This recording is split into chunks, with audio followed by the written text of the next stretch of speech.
day, and welcome to Harbor Highlights. Hi, I'm Lily.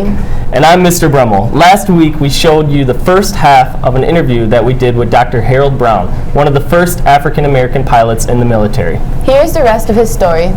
When Harold was accepted for training at Tuskegee, he was getting ready to make his trip to Alabama when his mom gave him some advice. Let me tell you about my first trip south. After I got my papers and I was going down, now comes my mother. Harold, this is how you're going to have to behave. You've never been south before. Now listen closely to me, Harold. Ma, do I have to listen? Now listen to me, Harold. Don't be hard-headed.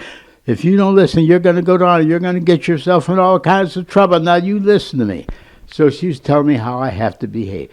Yes, ma'am. No, ma'am. Be polite. Got into Nashville, Tennessee late at night, around midnight or so. So I walked up, to the ticket place and walked in. The gentleman. So I said, sir, can you tell me on which track the train for Biloxi, Mississippi comes in? He says, tell you what, he said, you go right around the corner there, and the man in the corner, around the corner, will take care of you. So I said, okay. So I walked around the corner to the next window, and the same guy walks up. I said, sir, can I help you? I said, what in the world? I said, sir, the same question. Can you tell me what track the train for Biloxi, Mississippi comes in? So he told me, and then as I walked away, I looked up, and there's a big sign, colored white. I was at the wrong window. So that was my introduction to, so this is what Ma was talking about. Helping to protect the white pilots and bombers helped them gain respect, but life at home was still the same. So this is back in the early 40s. I went overseas, came back home, and it was still, in 45, the same old segregated society. In 1947, Truman was now president. In 1948, he announced he was going to integrate the military. So life in the military was no longer black and white, but fully integrated, but that wasn't true everywhere. When was the first Civil Rights Act passed? In 1964. 19 years later. So for those 19 years, I was integrated on base, but when I came off the base, it was total segregation. And that went on for my whole career. I retired in 1965. So during all my military life, I was integrated on base, segregated off base. Harold was witnessing firsthand the changes of our country during a radical time, but what about today? Even today, there's still some problems, but things are getting better and better. There was a good friend of mine who wrote a book. Charlie Dryden addressed it this way. He said his belief in that was all in one thing, that he said this country has the capacity to change, and as long as that exists, change will occur. And that is what Dryden addressed, which made an awful lot of sense to me. And this is true. We've seen changes. Harold's life principles are to never quit, aim high, and keep moving forward. As long as we as a country do the same, we will continue to improve. He used these principles at an airbase in Italy to face every mission. Normally, they wake you up at something like 5:30 in the morning. You're flying the mission. You jump on the truck and you go down to the group briefing room. Here are all the pilots up there. A great big map was on the wall, and the group operations will stand up and brief you on the mission. And he's standing on a platform, and he's got this whole map about the size of this wall. And he's got a line drawn from where you're taking off to where you're going to meet the target at another line, what targets you're going to bomb up in Europe and so forth. Very impressive. You got a takeoff time. They tell you what your group that you were flying with, what the insignia on the tails of the bombers were, so you could identify them. We hear the bombers take off, and they would take off an hour before we were, because we were so fast, we would catch them. So they would take off, and we would see the bombers go over. We would line up on the field, and they would just start flagging us off, one after the other, until we took off 4 squadrons, which was usually anywhere from 60 to 70-some aircraft, just our group alone. We take off, fly formation, catch up with the bombers before they got into enemy territory. Then after we caught up with them, that is when we start protecting them. We have one squadron high, one squadron low, one squadron on this side, one squadron on this side of the bombers, and we would escort them all the way up to the bomb group. If we were going to be hit by enemy aircraft, they would do it before we got to the target, hopefully to shoot down as many bombers as possible so they couldn't bomb us. And that is when we would attack them, but only if they came in and attacked us. Because if you go off looking for victories, you leave a gap in the protection, and the enemy fighters can come in. So that was a no-no. You stay with your bombers. As a matter of fact, we did it so well that they started calling us the Red-Tailed Angels, because we stuck with the bombers. Up, over target, bring them, and we were bringing most of our bombers all back home, safely. But we did lose some, but not very many. And we probably had the best escort record of any fighter group during the war for that precise reason. B.O. Davis, the one who I mentioned early, the West Pointer, he was our group commander. He was Colonel Davis by that time. And he had one rule. I remember when I got overseas, he called us in, "Happy to have you gentlemen. We need pilots," and yakety. He says, "I got only one rule, and that rule is your job is to escort those airplanes, to stay with those airplanes, protect them, and get them home safely. If any of you ever leave the bombers going off looking for personal victories, you can shoot down 10 airplanes, but when you come back here, I'm going to court-martial you, and you'll never fly again." So, when the boss man spoke, we listened, and we stuck with the bombers. Sticking to that mission was what made the Tuskegee have the best escort record than any other group, but not all missions went so well. On my 12th mission, I had a run-in with an ME-262 jet, twin-engine jet. Ran into him, such and such. Should have broke it off, went home, had fuel exhaustion, 25,000 feet, run out of fuel, and I crash-landed the aircraft, tore it up, called in the base, and my commander just chewed me out. Oh, he chewed me out.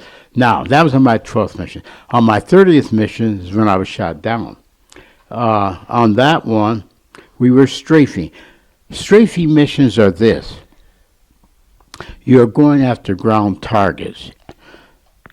The primary targets were locomotives.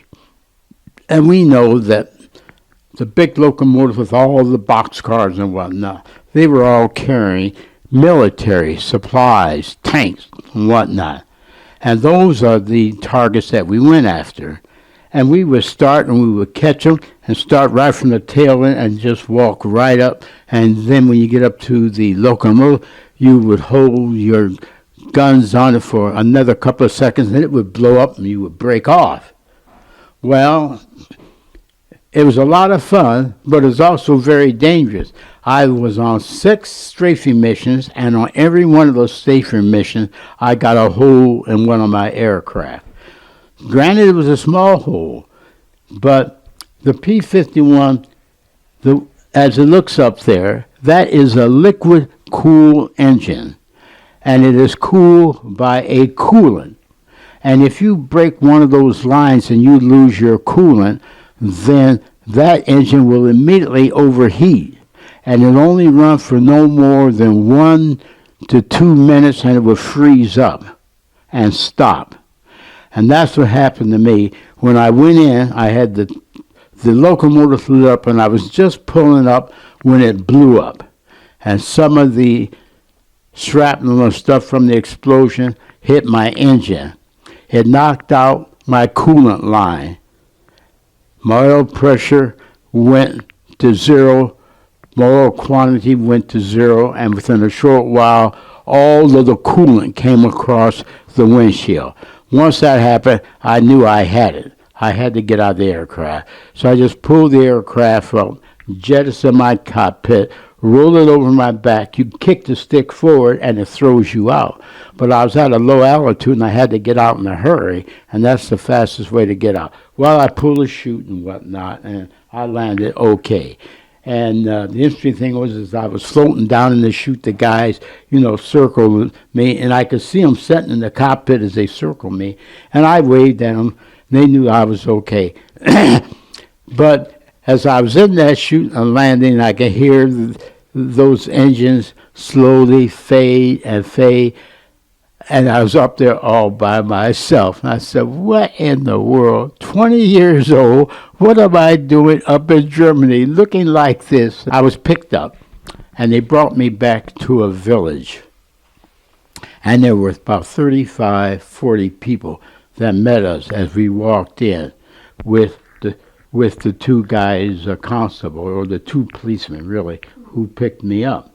Now, supposing you was in that little village, and I come over, and I'm strafing up the place. I'm not shooting at you, but I'm shooting the place up, and there's shrapnel flying around, and it hits your sister or your brother or whoever. And let's say it even killed them, whatnot. And if you saw me floating down in a parachute, what would be on your mind? What was really amazing about meeting Harold is that in the midst of death and war, he has great empathy for even the enemy. They were very angry. So we had a standard rule when we flew every mission. You never go down in the target area. Never if you can help it. If your airplane is damaged, you fly it as long as possible to get away from that area. For the simple reason you're dropping bombs and whatnot, and those people are angry. And if they see you coming down, they then become a mob. And once the mob gets you, they'll kill you.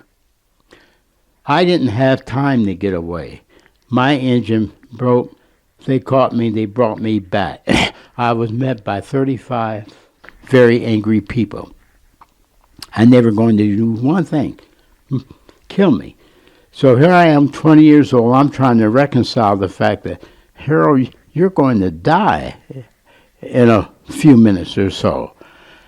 No place to run. I can't hide. And as I reflect back on it, that had to be the scariest thing that I've ever experienced in my life. Fortunately, there was a good person in the crowd. There was another constable in the crowd. I saw him walk around. I felt a shoulder on me. He snatched me back. He steps in front of me, puts a round in his rifle, and he stops the people. We backed up into a little pub. We threw everybody out. We barricaded ourselves in there. They were pounding on the door, trying to get in. They couldn't get in. And this was in the wintertime, and as it got dark and later, the crowds finally started to disperse. Around midnight, we went out the back end, walked down to another village. He got on the phone and called someone, and a few hours later, a couple of soldiers come up with a truck and picked me up. Then from that point on, it was just a matter of traveling across Germany to the interrogation center. I was interrogated in Nuremberg. During interrogation, whenever he was asked a question, he simply kept saying his name, rank, and serial number. They always interrogated air crew. And why would they do that? I would fly a mission, come home. I would read the daily paper, the Stars and Stripes. I knew exactly what was going on. The poor ground guy is up here fighting on the ground for 30 days, 2 months at a time, whatever. He had no idea what was going on. He didn't have the pleasure of going back, reading the Stars and Stripes, listening to the radio to know how is the war going. He had no idea how the war was going. So they always took the air crew and interrogated them before they sent them to a POW camp. During transport and entering the prisoner of war camps, one of the guards who spoke English told him and some fellow prisoners that the war wasn't going to last much longer and they shouldn't do anything stupid or try to escape. the Americans were getting close. And keep in, the Americans are coming from the west, the Russians are coming from the east, and they're pinching us. And they keep moving the prisoners inland. 10,000 prisoners took 8 days with little or no food, finally arriving at Moosburg on April 18. 11 days later, an American general came to liberate all the prisoners of war who were oblivious to what was going on with the war. The Tuskegee fighter pilots will forever be remembered as playing a pivotal role in World War II Air Force. Since then, they have been recognized for their great accomplishments. This is a picture of us in the rotunda of the Capitol up in Washington, D.C. And they gave the Tuskegee Airmen the Congressional Gold Medal. And there were 300 of us up here. Notice you got a lot of guys wearing red jackets. The red jackets was because we were red tails. And all the guys wearing red jackets are guys who have served overseas. And you can even see that is quite a mob. But you don't see, well, you see some red tails, but there's a whole lot of people there that are not red tails, are there?